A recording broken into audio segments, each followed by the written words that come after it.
My boyfriend is obsessed with me when I get sick, Part 1.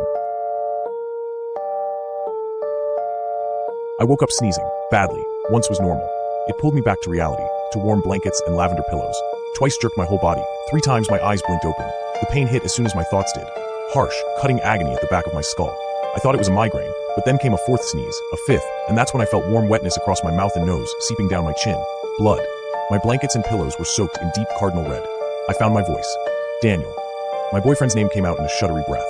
Another violent sneeze tore through me before I could cry out, and I stared at red slicking my fingers. Stumbling into the bathroom, I ran the faucet and scrubbed until I was watching wet, flaky blood spiral down the drain. "Babe?" Daniel shouted from our bedroom. I grabbed another wad of toilet paper, dried my face, and flushed it down the toilet. I took a single shuddery breath and stepped back into the bedroom.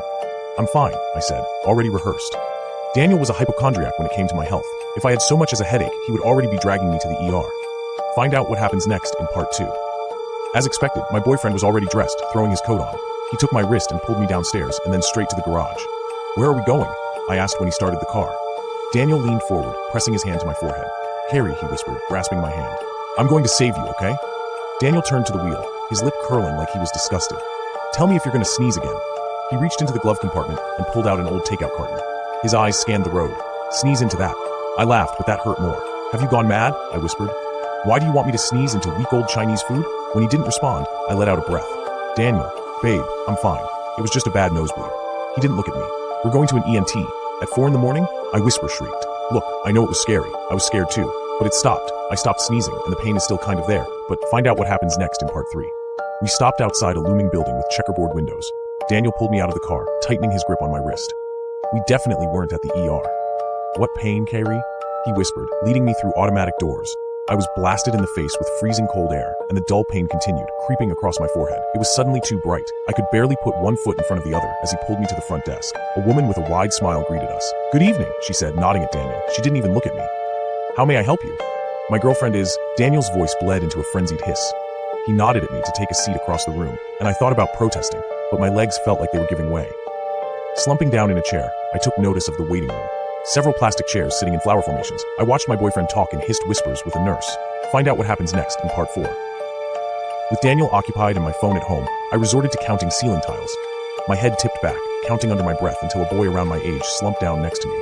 He was already casting red flags, wearing nothing but a hospital gown and dragging along an IV. "Don't say anything," he muttered. "Just pretend not to notice me." I did, a shiver creeping down my spine. "They're going to take us out, you know," he whispered.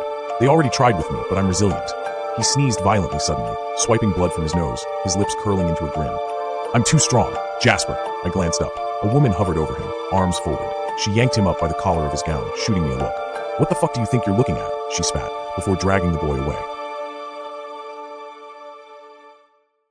Before I could shout after him, my name was called out. "Kyrie Mason?" I looked up and nodded, following the doctor into a brightly lit room. Find out what happens next in Part 5. I took a seat on crinkly bedding, letting the doctor prod and poke me, shining a light in my eye. Daniel hovered behind him, his expression dark, lips twisted. After a while, the doctor stepped back. He prodded my neck, feeling along my lymph nodes. "Mr. Jones, you reported the vessel as awakening." He leaned forward, frowning. "But your partner seems to be very much still asleep." "No." Daniel gritted out. "No. You said when she starts sneezing." I said it's a possibility that the original body will sneeze out the placeholder. The doctor sighed. "It's a false alarm, I'm afraid." He turned to my boyfriend, as the word vessel sliced through my thoughts. "I can remove the substitute," he said. "However, it may damage Kyrie's brain function." "I don't care." Daniel hissed. "Get it out of her, now. I'm sick of playing pretend. I'm sick of pretending that thing is her." The doctor wore a patient smile. Find out what happens next in Part 6. "You bought the stray, Mr. Jones," he said, "to take the place of your brain-dead girlfriend. Strays are still human beings, lost souls that we have given a purpose. They may not have a body of their own, but they're still alive. They still think, breathe, and hurt." His fingers traced my neck, and my body froze up. "Be patient, Daniel. When Kyrie awakens, I will happily remove the placeholder. But for now, no." Daniel shoved past him, grabbing a scalpel. He plunged the blade into my neck, and I screamed. "No, I'm getting it out now. Follow for more horror stories."